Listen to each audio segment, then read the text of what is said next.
Hello नमस्कार दोस्तों, MS physics point one में आप लोगों का फिर से एक बार स्वागत है। आज मैं फिर आप लोगों के बीच टॉपर एक्सप्रेस बैच 10th दूसरा दिन लेके आए हैं। आज फिर फिजिक्स का ही आप लोगों को होमवर्क मिल गया था टेलीग्राम पर। एमएस फिजिक्स पॉइंट वन पर आपको मिल चुका है होमवर्क। टेलीग्राम पे जाके आप वहां से होमवर्क ले सकते हैं। प्रत्येक दिन आपको सुबह में 5 बजे 6 बजे डाल दिया जाता है। और फिजिक्स का दूसरा चैप्टर जो था प्रकाश का अपवर्तन, उसी का आज होमवर्क था। तो आज उसी को हम लोग लेके चलेंगे और आप लोगों के साथ आपके भाई भी साथ में हैं। तो चलिए चलते हैं और वीडियो में आप बने रहिए। और यदि वीडियो आपको अच्छे लगते हैं तो शेयर भी कर दीजिए, सब्सक्राइब भी चैनल को कर दीजिए, क्योंकि उससे थोड़ा सा ज्यादा एक्टिविटी मिलता है, भाई को भी अच्छे लगते हैं और बेहतर होता है। ठीक ना। तो चलिए अब आते हैं विषय वस्तु की। चलिए अब पूछते हैं दूसरा चैप्टर से।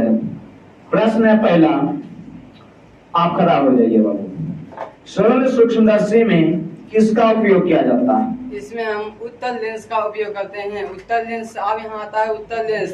तो सर्वप्रथम आता है लेंस। तो किसी कोण पर झुके वैसा पारदर्शी माध्यम जिसका एक व दोनों भाग गोलीय है उसे लेंस कहते हैं। अब यहाँ है पारदर्शी माध्यम किसे कहते हैं? तो पारदर्शी माध्यम जिनसे प्रकाश की किरणें आर पार हो जाए उसे पारदर्शी माध्यम कहते हैं। जैसे उजला प्लास्टिक, हवा, कांच, जल इत्यादि। उत्तल लेंस, यहाँ हम उत्तल लेंस में थे। तो उत्तल लेंस का उपयोग सरल सूक्ष्मदर्शी में करते हैं, संयुक्त सूक्ष्मदर्शी में करते हैं, दूरदृष्टि दोष के उपचार में करते हैं उत्तल लेंस का उपयोग।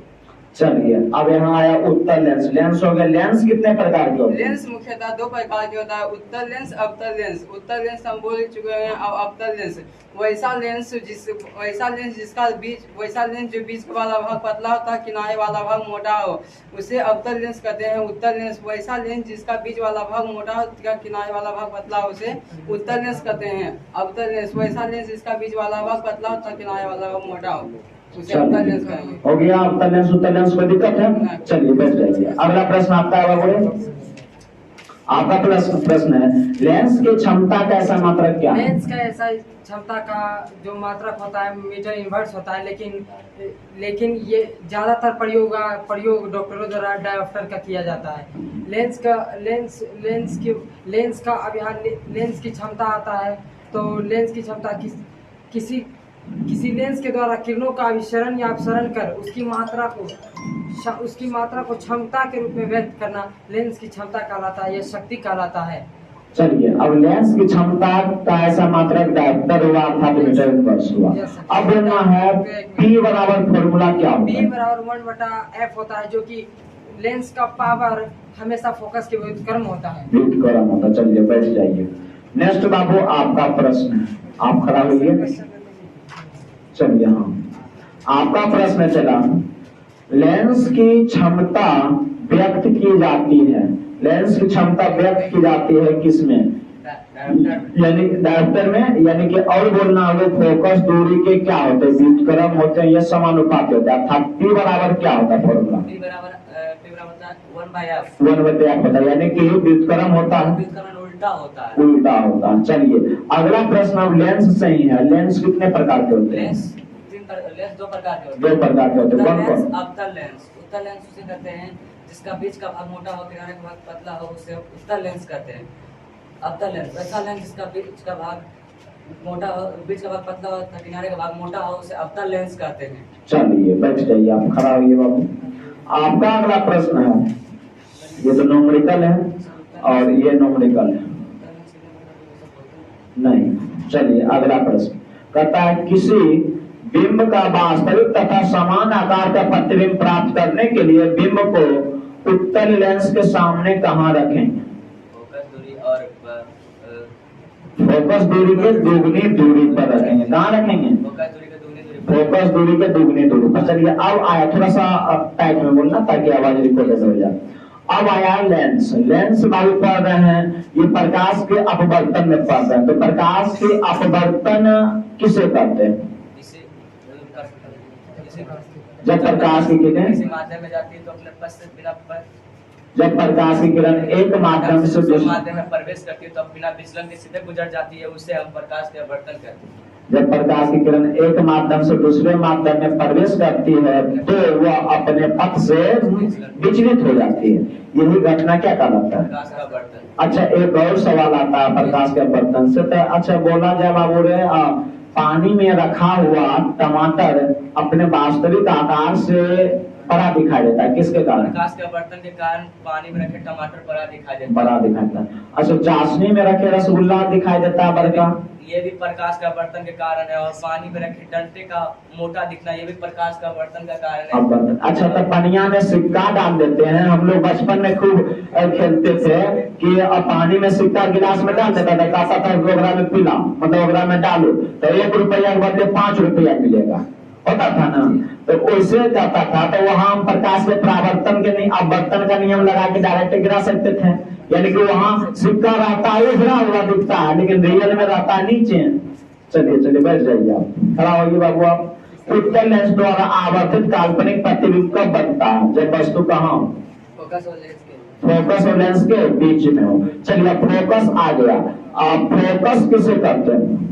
फोकस मुख अक्ष के मुख अक्ष के समांतर आने वाली प्रकाश की किरण दर्पण से परावर्तित वाली बिंदु से गुजरती है, उसे फोकस करते हैं। फोकस करते हैं। अब आता है फोकस दूरी किसे कहते हैं? फोकस दूरी मुख दूरी तथा दूरी तथा फोकस के बीच की दूरी को फोकस फोकस दूरी कहते हैं। फोकस दूरी को सूचित क्या किसे कहते हैं? एफ से। कौन है? छटकी की वर्गी? छटकी। अब फोकस को क्या किसे? वर्गी एफ से। वर्गी एफ से। अच्छा, लेंस में क्या है फोकस? लेंस में से होता है दो। चलिए बैठ जाइए, खड़ा होइए बाबू। आप आपका अगला प्रश्न है। आपका अगला प्रश्न है, निम्न कान यानी निम्नलिखित में कौन सा पदार्थ लेंस के बनाने के लिए प्रयुक्त नहीं किया जाता है? मिट्टी लेंस में नहीं उपयोग किया जाता है बनाने के लिए। मिट्टी का प्रयोग नहीं करते हैं। अच्छा, तो कहाँ मिट्टी का प्रयोग नहीं करते हैं? इसके अलावा जो है कांच का बना सकते हैं, कांच का बना सकते हैं, जल का बना सकते हैं, बना सकते हैं। अच्छा, तो ये लेंस आया, जो लेंस आ रहा है, प्रकाश का अपवर्तन का डिफिनेशन, प्रकाश के अपवर्तन में चैप्टर में, तो प्रकाश के अपवर्तन का डिफिनेशन बताया जाए। जब प्रकाश की किरणें एक माध्यम से दूसरे माध्यम में प्रवेश करती है तो अपने पथ से विचलित हो जाती है। इसी घटना को प्रकाश का अपवर्तन कहते हैं। यहाँ पर माध्यम आ रहा है, तो माध्यम 2 प्रकार का होता है, सघन माध्यम, विरल माध्यम। सघन माध्यम हम उसे कहेंगे जब प्रकाश 2 माध्यमों की तुलना में जिस माध्यम में प्रकाश की चाल कम हो उसे सघन माध्यम कहते हैं। 2 माध्यमों की तुलना में जिस माध्यम में प्रकाश की चाल अधिक होता है उसे विरल माध्यम कहेंगे। विरल माध्यम कहते हैं। Very good. चलिए अगला प्रश्न है कि प्रकाश के अपवर्तन से रिलेटेड नियम है, कितने नियम? प्रकाश से अपवर्तन से संबंधित नियम 2 नियम होते हैं। कौन कौन? आपतित किरण, अपवर्तित किरण तथा आपतन बिंदु पर खींचा गया विलंब, तीनों एक ही समतल पर होता है। यहाँ आ रहा है आपतित किरण। तो आपतित किरण 2 माध्यमों का अलग करने वाली किसी सतह पर पड़ने वाली प्रकाश की किरणें को आपतित किरण कहा जाता है। अपवर्तित किरण दूसरे माध्यम में मुड़ जाने वाली प्रकाश की किरणें अपवर्तित किरण कहलाता है। अभिलंब तो आपतन बिंदु पर खींचा गया लंब अभिलंब कहलाता है। आपतन बिंदु आया तो दूसरे माध्यम जिस प्रकाश की किरणें सतह से जिस बिंदु से अगर मुड़ती है उसे आपतन बिंदु कहते हैं। ये हो गया प्रकाश के अपवर्तन का दूसरा नियम बोलते हैं। आज जब प्रकाश की किरणें किसी दो पारदर्शी माध्यम में किसी विशेष रंग के लिए आपतन कोण की जिया अपवर्तन कोण की जिया के अनुपात को एक नियतांक एक होता है, इसे स्नेल ने दिया, इसलिए इसे स्नेल का नियम भी कहते हैं। अर्थात साइन आई बटे साइन आर बराबर एक नियतांक, अर्थात क्या होता है, यानी कि साइन आई बटे साइन आर बराबर एक नियतांक। की किसने दिया था? स्नेल ने दिया है, इसलिए इसे स्नेल का नियम भी कहते हैं। चलिए वेरी गुड। चलिए बैठ जाइए, खड़ा होइए बाबू। आपका प्रश्न है, प्रकाश की चाल सबसे अधिक होती है। प्रकाश की चाल सर्वाधिक निर्वात में होती है, 3 लाख किलोमीटर प्रति सेकंड होती है। और जो जल में इसकी चाल 2,50,000 किलोमीटर 25,000 किलोमीटर प्रति सेकंड होती है। कांच में इसका चाल कम उससे थोड़ा कम जाती है, जो कि 2 लाख हो जाती है। और अच्छा, तो अगला प्रश्न बोलना है, प्रकाश किसे कहते हैं? प्रकाश एक ऊर्जा है जिसे प्रकाश एक प्रकार का वह कारक होता है जिसकी मदद से हम क्या करते हैं, किसी वस्तु को देख पाते हैं। जब प्रकाश किसी वस्तु पर पड़ती है तो वह हमारे आंखों में टकरा कर हमारे आंखों के द्वारा प्रतिबिंब बनता है। प्रकाश के गुण को हम देख लेते हैं तो प्रकाश जो होता है एक विद्युत चुंबकीय तरंग होता है। प्रकाश एक माध्यम से एक माध्यम से दूसरे माध्यम में जब प्रवेश करते हैं तो इसका चाल एवं तरंग दैर्घ्य बदल जाता है, लेकिन इसकी आवृत्ति नहीं बदलती है। प्रकाश एक रसायन प्रकाश से एक प्रकाश कैसी रेखा में गमन करता है? प्रकाश सीधी रेखा में गमन करती है। प्रकाश के चलने के पथ को किरण कहते हैं। और प्रकाश एक ऊर्जा होता है जिसे कि अलग ऊष्मीय या विद्युत ऊर्जा में बदला जा सकता है। चलिए बैठ जाइए, खड़ा होइए बाबू। अगला बोलना आपको, अगला प्रश्न आपका है। अच्छा तो इसी में है, निर्वात में प्रकाश की चाल सर्वाधिक होता है। चला, कांच में कितना होता है? कांच मतलब 1.5। कांच अब वर्तमान का नहीं पूछा। चला, प्रकाश की चाल प्रकाश की चाल होता है 2 लाख किलोमीटर। 2 लाख किलोमीटर प्रति सेकेंड। अच्छा तब वायु में कितना होता है? वायु में होता है 3 लाख किलोमीटर प्रति सेकेंड। यानी कि निर्वात इतना ही होता है, लगभग कम होता है थोड़ा सा, ठीक ना, लेकिन लगभग उतने नहीं। ठीक, चलिए अगला प्रश्न आपका है। किसी माध्यम के लिए अपवर्तनांक यानी कि म्यू का मान होता है m बराबर v/u, यानी कि लेंस में पूछा जाएगा तो v/u यानी माइनस नहीं लेगा क्योंकि दर्पण नहीं यहाँ। बोलना है स्नेल के नियम के अनुसार म्यू बराबर क्या होगा? म्यू बराबर sin i बटे sin r। sin i बटे sin r। अच्छा अपवर्तनांक का, अपवर्तनांक किसे कहते हैं? अपवर्तनांक निर्वात में प्रकाश चाल, तो उस माध्यम में प्रकाश की चाल को अपवर्तनांक कहते हैं। अपवर्तनांक को म्यू या एल से सूचित करते हैं। अपवर्तनांक बराबर होता है उस माध्यम में प्रकाश की चाल होता है। निर्वात प्रकाश की चाल उस माध्यम में प्रकाश यानी c/cm। इतना से बोलेगा तो वो रिकॉर्ड नहीं कर पाएगा, थोड़ा सा एनर्जी के साथ बोलो। चला, चलिए बैठ जाइए आप, खड़ा होगा वो है ऊपर से। अगला है बाबू का एग्जाम्पल। अवतल लेंस में आवर्धन बराबर होता है। अवतल लेंस में आवर्धन बराबर -v/u होता है। अवतल लेंस बोले, दर्पण नहीं बोले। लेंस बोले तो अवतल लेंस में बराबर v/u होता है। चलिए अच्छा अगला प्रश्न है। प्रकाश के अपवर्तन के कितने नियम हैं? प्रकाश के अपवर्तन के 2 नियम। प्रकाश के अपवर्तन के 2 नियम है। आपतित तथा अपवर्तित आपतन बिंदु पर खींचा गया विलंब अर्थात sin i बटा sin r बराबर है। इसको लिखा गया किसी 2 माध्यमों को विशेष रख के लिए आपतन पुंज तथा अपवर्तन पुंज के नियतांक को स्नेल ने दिया, जिसे स्नेल का नियम कहते हैं। चलिए बैठ जाइए, खड़ा होइए बाबू। और थोड़ा सा आप लोगों को और मेहनत करना है, ठीक ना। जो भी थोड़ा मोड़ा अभी त्रुटि हो रहा है उस पर मेहनत किया जाए, ठीक ना। और मेहनत करेगा, घबराना नहीं। मेहनत सफलता की कुंजी मानी जाती है।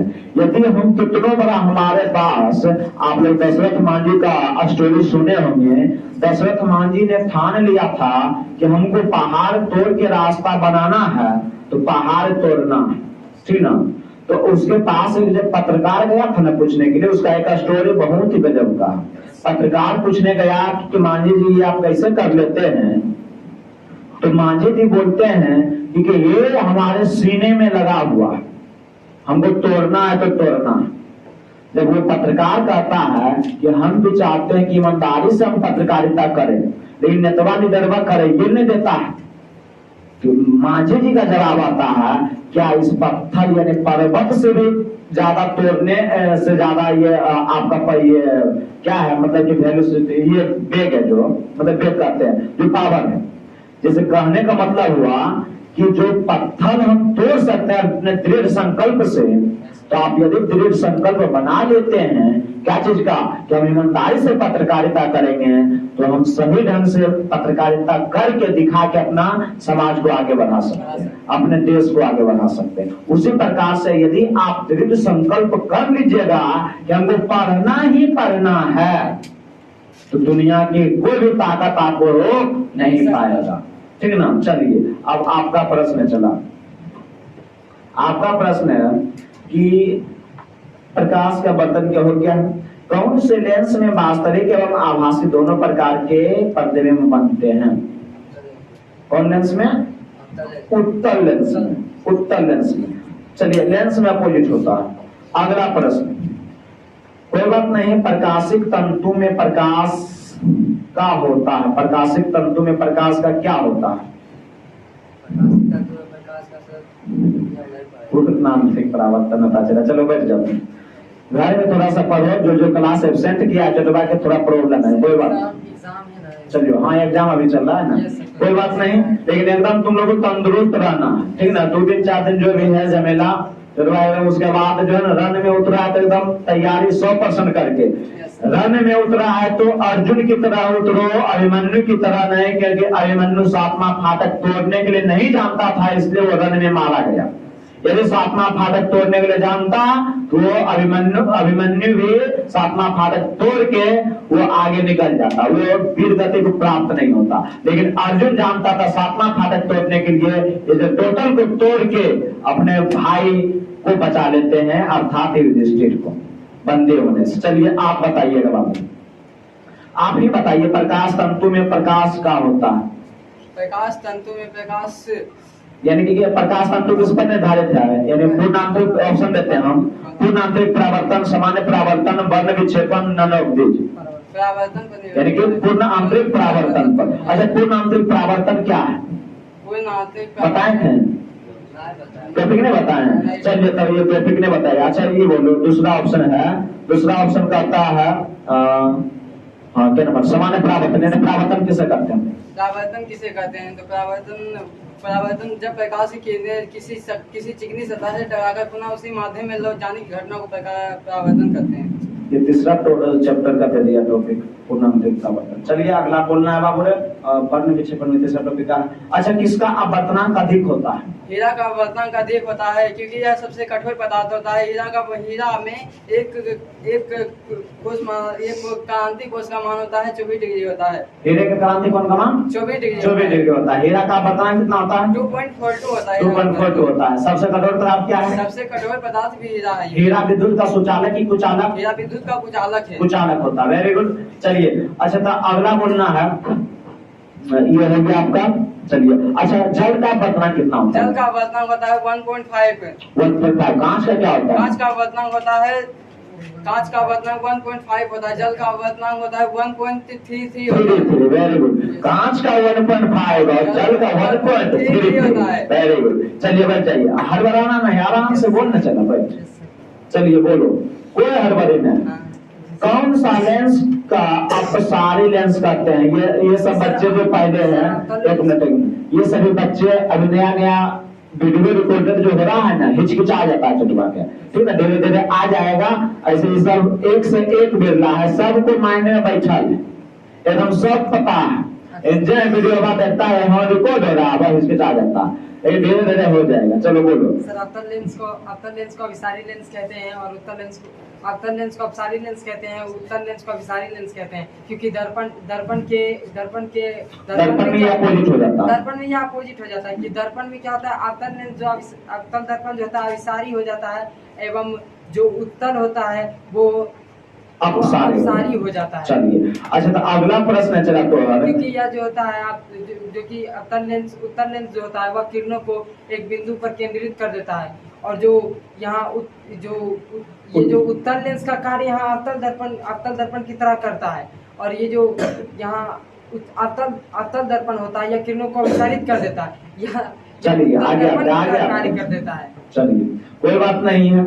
अगला प्रश्न है, अगला है चला के, निम्नलिखित में किसका अपवर्तनांक अधिक होता है, सर्वाधिक अपवर्तनांक होता है हीरा का 2.42 होता है, इसका क्रांति कोण 24 डिग्री होता है, और इसके बाद जल का अपवर्तनांक 1.33।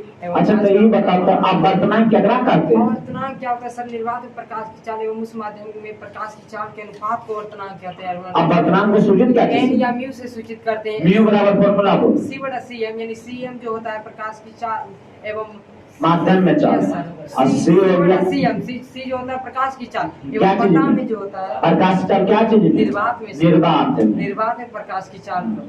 सीएम किसमें होता है, बटा जो होता है सीएम, वहाँ सीएम होता है, उस माध्यम में प्रकाश की चाल हो जाता है। बैठ जाइए। अब ये आपका खत्म हो गया है। नेक्स्ट है आपका अगला प्रश्न, कॉपी लाया, फेयर कॉपी, चलिए लाइए तब। अब थ्योरेटिकल पूछ लेते हैं, आराम से हड़बड़ाना नहीं है, आराम से बोलो, ठीक ना, बिंदास, ठीक ना, कोई हड़बड़ी नहीं। चल बोल चला। अब पहले बोलना, अपवर्तनांक किसे कहते हैं, प्रकाश की चाल था, उस माध्यम प्रकाश की चाल को अपवर्तनांक कहते हैं। अपवर्तन, प्रकाश का अपवर्तन किसे कहते हैं, प्रकाश का अपवर्तन जब प्रकाश की किरणें एक पारदर्शी माध्यम से दूसरे पारदर्शी माध्यम पर प्रवेश करती है तो वह अपने पद से विचलित हो जाती है, उसे हम प्रकाश का अपवर्तन। ऐसे बोलना है कि रिकॉर्ड हो जाए ताकि जो बच्चा पढ़ेगा वो लिख सकता है कॉपी पर, ठीक ना। चलिए अगला प्रश्न आप ही का है, प्रकाश के अपवर्तन के क्या नियम? प्रकाश के अपवर्तन का 2 नियम है। 2 नियम। चल बोल अगला, प्रतिबिंब किसे कहते हैं? किसी बिंदु स्रोत से आने वाली प्रकाश की किरणें दर्पण से परावर्तन के बाद जिस बिंदु पर मिलती है या मिलती हुई प्रतीत होती है उसे हम प्रतिबिंब कहते हैं। माध्यम क्या हो? माध्यम 2 प्रकार के होते हैं, सघन माध्यम, विरल माध्यम। सघन माध्यम में प्रकाश तेजी से चलेगा कि धीरे धीरे? धीरे धीरे चलेगा, क्योंकि कम माध्यम की तुलना में प्रकाश की चाल इसमें कम होती है। कम होती है। चलिए बैठ जाइए, खड़ा हुआ बोले। विरल माध्यम में प्रकाश तेज दौड़ेगा कि धीरे धीरे? तेज दौड़ेगा। विरल माध्यम मतलब पंचचूर की गाढ़ा है, विरल माध्यम मतलब विरल माध्यम मतलब गाढ़ा। अरे पंचचूर, सघन माध्यम मतलब गाढ़ा। अरे चलवा चल अगला बोल। अच्छा बोल अगला, कोई बात नहीं है। आपतित किरण किसे कहते हैं? प्रकाश स्रोत से आने वाली प्रकाश की किरणें आपतित किरण कहलाती है। आपतित किरण कहलाते हैं। और स्मित देना थोड़ा सा देखो तो चलो अगला बोल करेगा। अगला बोल, प्रकाश का अपवर्तनांक बोल डेफिनेशन इधर है रहने दो। हाँ अपवर्तनांक का डेफिनेशन बोलो। जब प्रकाश की किरण एक माध्यम से दूसरे माध्यम में प्रवेश करती है तो ये अपने पद से विचलित हो जाती है।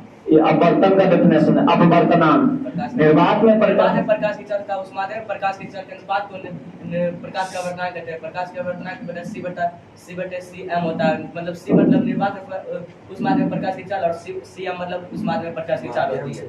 चलो बैठ जाओ, खड़ा हुआ बोलो तुम। चलो बोलो, पानी का अपवर्तनांक? पानी का अपवर्तनांक 1.33। कांच का अपवर्तनांक? 1.5। निर्वात का अपवर्तनांक? निर्वात का होगा सर 1। और वायु का? वायु का होगा सर 1.33। 1.033। चलिए अगला बोलना, माध्यम क्या प्रकार के? माध्यम 2 प्रकार के, सघन माध्यम, विरल माध्यम। सघन माध्यम 2 माध्यम की तुलना में जिसमें प्रकाश की चाल कम हो उसे सघन माध्यम कहते हैं। विरल माध्यम 2 माध्यम की तुलना में जिसमें प्रकाश की चाल अधिक हो उसे विरल माध्यम कहते हैं। लेंस प्रिज्म में क्या होगा? परावर्तक सतह। प्रिज्म में सर 5 परावर्तक सतह होता है। देखिए आप लोग जो भी वीडियो देखिएगा, साइंस में इससे ज्यादा प्रश्न नहीं पूछा जाएगा। आपका साइंस का मुहिम स्टार्ट हो चुका है, ठीक है ना। आप देखते रहिए और लिखते जाइए जो आपको मालूम नहीं है। सभी प्रकार के प्रश्न जो है यहाँ ड्रिल करवाया जाएगा, आप लोग देखते रहिए और शेयर भी कर दिया कीजिए वीडियो अच्छा लगे तो। अभी थोड़ा शुरुआती है, हो सकता है वीडियो थोड़ा डिस्टर्ब मतलब, लेकिन आपको शेयर कर देना। चलिए अगला वर्ड चला रहे, वक्रता केंद्र। वक्रता केंद्र किसे कहते हैं? दर्पण में बोलो। गोली दर्पण जिसको गोले का भाग होता है उसके केंद्र को वक्रता केंद्र कहते हैं, किया जाता है। शीशे से किया जाता है। चल अगला बैठ जाओ तुम खड़ा हुआ बोले। चलो बोलो, लेंस क्या प्रकार के? लेंस 2 प्रकार के होते हैं, उत्तल लेंस, अवतल लेंस। चलो प्रतिबिंब क्या प्रकार के? प्रतिबिंब मुख्यतः 2 प्रकार के होते हैं, वास्तविक प्रतिबिंब, काल्पनिक प्रतिबिंब। वास्तविक प्रतिबिंब किसे कहते हैं? वास्तविक प्रतिबिंब किसी बिंदु स्रोत से आने वाली प्रकाश की किरणें लेंस से अपवर्तन के बाद जिस बिंदु पर मिलती है उसे वास्तविक प्रतिबिंब कहते हैं। काल्पनिक प्रतिबिंब किसी बिंदु स्रोत से आने वाली प्रकाश की किरणें लेंस से अपवर्तन के बाद जिस बिंदु पर मिलती हुई प्रतीत होती है उसे काल्पनिक प्रतिबिंब कहते हैं। वास्तविक प्रतिबिंब को हम पर्दे पर उतारा जा सकता है। वास्तविक प्रतिबिंब वस्तु की अपेक्षा उल्टा होता है। काल्पनिक प्रतिबिंब को पर्दे पर उतारा नहीं जा सकता है, यह वस्तु की अपेक्षा सीधा होता है। नेक्स्ट बोलना है बाबू को, जब प्रकाश की किरण विरल माध्यम से सघन माध्यम में, गौर करना, जब प्रकाश की किरण विरल माध्यम से सघन माध्यम में प्रवेश करती है तो क्या होगा? जब प्रकाश की किरणें विरल माध्यम से सघन माध्यम में प्रवेश करती है तो इस स्थिति में प्रकाश की किरणें अभिलंब की ओर झुक जाती है। जब प्रकाश की किरणें सघन माध्यम से विरल माध्यम में प्रवेश करती है तो इस स्थिति में प्रकाश की किरणें अभिलंब से दूर हट जाती है। जब प्रकाश की किरणें सघन माध्यम से विरल माध्यम में लंबवत प्रवेश करती है तो इस स्थिति में लंबवत ही निकल जाती है। चलिए अगला, आवर्धन किसे कहते हैं? आवर्धन प्रतिबिंब की ऊंचाई तब वस्तु की ऊंचाई के अनुपात को आवर्धन करते हैं। प्रतिबिंब की ऊंचाई तब वस्तु की ऊंचाई के अनुपात को आवर्धन करते हैं। इसे m से सूचित किया जाता है। m बराबर h'/ho या m बराबर होता है v/u होता है h' अर्थात प्रतिबिंब की ऊंचाई तथा h'(o) बराबर वस्तु की ऊंचाई। नेक्स्ट बोला जाए लेंस की क्षमता। लेंस की क्षमता, किसी लेंस के द्वारा प्रकाश की किरणों का अपसरण या विसरण करने की मात्रा उसकी क्षमता के रूप में व्यक्त किया जाता है। इसे लेंस की क्षमता कहते हैं। इसे P से सूचित किया जाता है। इसका समानांतर डायोप्टर होता है। यह हमेशा मीटर में होता है। या लेंस की क्षमता P बराबर होता है 1/f फॉर्मूला इसका आता है। चलिए प्रिज्म किसे कहते हैं? प्रिज्म में किसी कोण पर झुके वैसा समतल, किसी कोण पर झुके दो समतल पृष्ठों के बीच घिरे पारदर्शी माध्यम को प्रिज्म कहते हैं। प्रिज्म इसमें का 5 परावर्तक सतह होता है। 5 परावर्तक, वेरी गुड। चलिए अगला आपका हो गया टॉपिक लगभग खत्म। आवर्तन बोल दिया है बाबू ने। चलिए एक और प्रश्न आपका है, जब उत्तल लेंस में जब वस्तु की स्थिति प्रथम मुख्य फोकस यानी F1 पर होगा तो प्रतिबिंब कहाँ बनेगा? जब उत्तल लेंस में बनने वाले प्रतिबिंब विभिन्न दूरियां पर रखे गए प्रतिबिंब बताते हैं। जब वस्तु की स्थिति F1 पर हो तो प्रतिबिंब अनंत पर बनेगा। आप लोगों को नोट कर लेना ये पॉइंट। जब वस्तु उत्तल लेंस में प्रतिबिंब F1 पर हो तो प्रतिबिंब अनंत पर बनेगा। वास्तविक उल्टा तथा वस्तु के आकार से बहुत बड़ा बनेगा। जब वस्तु की स्थिति F1 तथा 2F1 के बीच हो तो इस स्थिति में प्रतिबिंब 2F2 तथा अनंत के बीच बनेगा। वास्तविक बनेगा उल्टा तथा वस्तु के आकार से बड़ा बनेगा। जब वस्तु की स्थिति 2F1 पर हो तो बनने वाला प्रतिबिंब 2F2 पर बनेगा। वास्तविक उल्टा तथा वस्तु के आकार से बराबर बनेगा। जब वस्तु की स्थिति 2F1 तथा अनंत के बीच हो तो प्रतिबिंब 2F2 तथा F2 के बीच बनेगा। वास्तविक उल्टा तथा वस्तु के आकार से छोटा बनेगा। जब वस्तु की स्थिति F1 अनंत पर हो तो बनने वाला प्रतिबिंब F2 पर बनेगा। वास्तविक उल्टा तथा वस्तु के आकार से बहुत छोटा बनेगा। जब वस्तु की स्थिति लेंस तथा फोकस F1 के बीच हो तो प्रतिबिंब F1 तथा 2F1 के बीच बनेगा। काल्पनिक आभासी तथा वस्तु के आकार से बड़ा बनेगा एवं सीधा बनेगा। चलिए अगला है प्रकाशिक केंद्र किसे कहते हैं? प्रकाशिक केंद्र लेंस को घेरने वाली गोलीय सतहों के केंद्र को वक्रता केंद्र कहते हैं। प्रकाशिक केंद्र पूछे हैं। चला लेंस के प्रधान अक्ष पर स्थित हुआ बिंदु, लेंस के प्रधान अक्ष पर स्थित हुआ बिंदु जिसे आने वाली प्रकाश की किरणें अपवर्तन के बाद बिना विचलन के निकल जाते हैं। चलिए कोई बात नहीं है। वक्रता केंद्र किसे कहते हैं बोल दो? लेंस को घेरने वाली गोलीय सतहों के केंद्र को वक्रता केंद्र कहते हैं। मुख्य अक्ष किसे कहते हैं? तो लेंस के सतहों तथा वक्रता केंद्रों के मिलाने वाली सरल रेखा को मुख्य अक्ष कहते हैं। प्रकाशिक केंद्र तो लेंस के मुख्य अक्ष पर स्थित हुआ बिंदु जिससे गुजरने वाली प्रकाश की किरणें लेंस से अपवर्तन के बाद बिना विचलन के ही सीधे निकल जाते हैं, उसे प्रकाशिक केंद्र कहते हैं।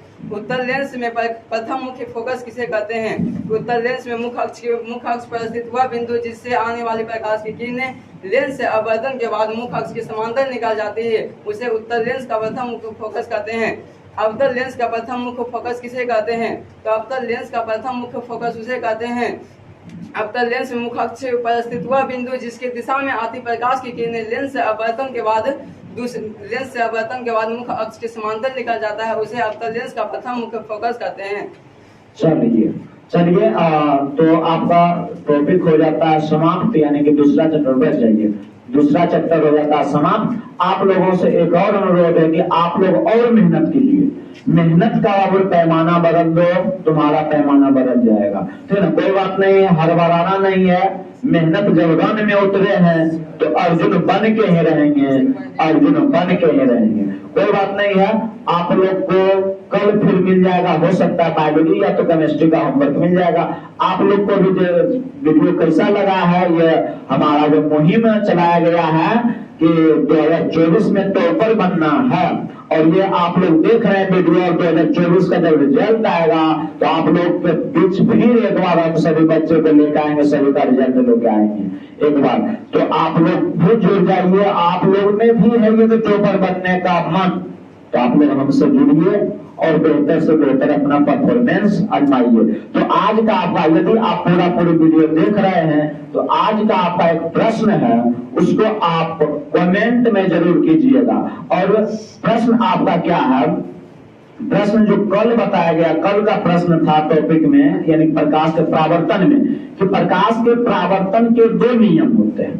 प्रकाश के परावर्तन के 2 नियम। तो प्रकाश के परावर्तन के घटना कितने प्रकार के होते हैं, ये आपको कमेंट बॉक्स में देना है जवाब। तो चलिए, आपको वीडियो कैसा लगा आप लोग अपने कमेंट में भी करके बताइएगा। चलिए आगे सब्सक्राइब कर दीजिएगा, साथ में शेयर भी कर दीजिएगा इस वीडियो को।